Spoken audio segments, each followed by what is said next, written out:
Hey Huskies, I'm John Atkinson and you're watching your Socially Distanced Hills Report.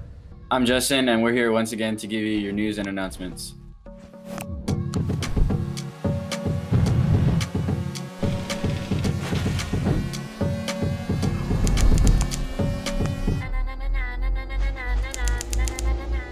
Huskies, if you need to get a work permit, be sure to get your application through the Career Center. There's also a Chaffey College presentation on November 3rd and a Mount Sac Connect 4 application workshop on November 17th. Visit the Career Center webpage to sign up. The Career Center is the place to go for any and all updates on college presentations. Quick reminder that you can reach out to your counselor via your Google Classroom for options on virtual tutoring. You can also reach out to peer leadership if you need any mentorship or advice. Mount Sac is also offering free tutoring. Fill out the application found on your Google Meet website. Remember Huskies, the last date to purchase your AP exams through the Student Store is November 9th, so be sure to get on that.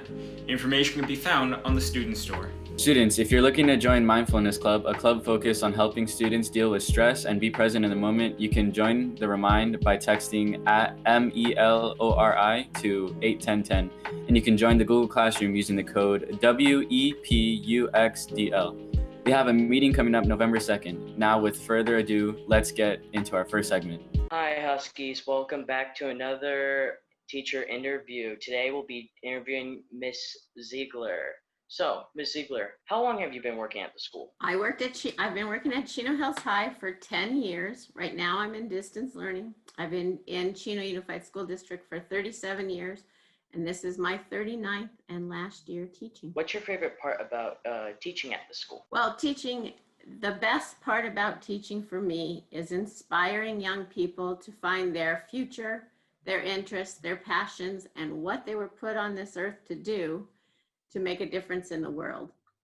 I've always taught classes that have to do with real life, so it is wonderful to be able to watch students grow from young, immature teenagers to wonderful young adults, and then they come back or they contact me years later to tell me what they're doing with their career, with their family, and that what I taught them way back in high school has helped with their happiness. What did you do before you started teaching? I did a lot of things. I've been working since I was 12 years old. I started working for my father because he needed a Bell helicopter gas tank cleaned out. So I worked in the engineering firm every summer from the time I was 12 on airplane engines, on rockets, on fighter jets, on gas tanks, and the propellers for wind turbines. Then I also got really smart aleck when I was 16 and was going to get my own job. So where I was making $6 an hour for him, I started working at Carl's Jr. for $3.25.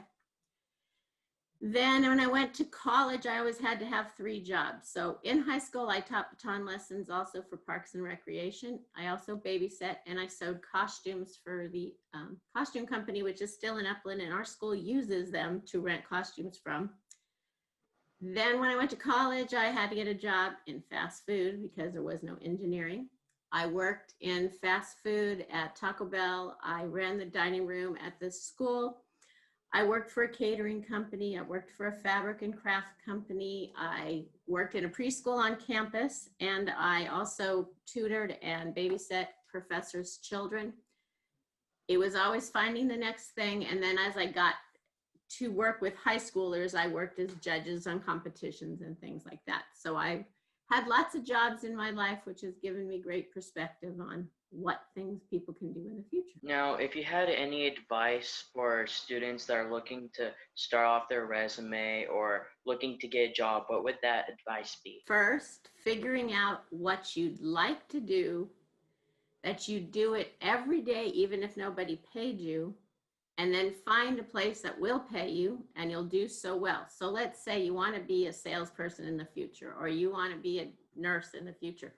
Any kind of customer service while you're in high school is great because you're learning to interact with the public, learning how to deal with people that are unhappy, and if you really fit in customer service. So finding out what you want to do would be my first piece of advice. What makes you happy? If you want to work in a factory because you don't want to deal with the public, that's great. Find it out by doing some volunteering when you're young, maybe you can't get a job right now because of COVID, there's not a lot, but there's lots of volunteering opportunities available. All right, Huskies, that's all for this teacher interview. Stay safe and continue being responsible, respectful, and safe. Bye. Thank you, Ms. Ziegler, for your time. Isn't our staff awesome? This previous week, we celebrated Teacher Appreciation Day, and we want to emphasize again how much we appreciate everything you guys do for us. Yeah, we also recognize our star students, and that actually kicks off our next segment. This week's spotlight is Senior Center Maloa Wells.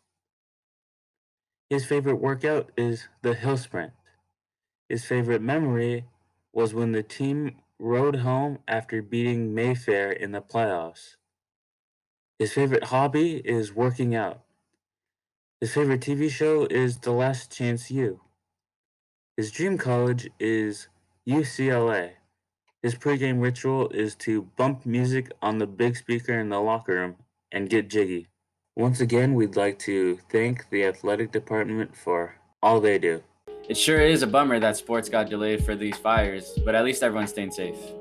Definitely. But there's always more to look forward to. Like Halloween, let's kick off our next segment where we will all learn the history of our Halloween.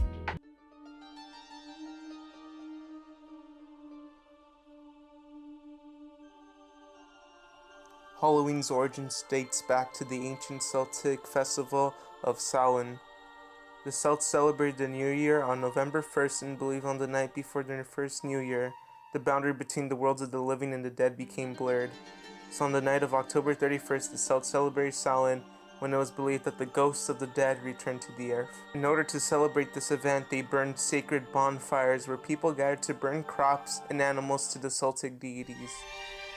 As Christianity spread throughout the lands, it was changed where on November 2nd they would celebrate Souls Day, in which they honored the dead. As time progressed, they changed the name into All Hallows, and that eventually led to the name change of Halloween. And that's how we got Halloween.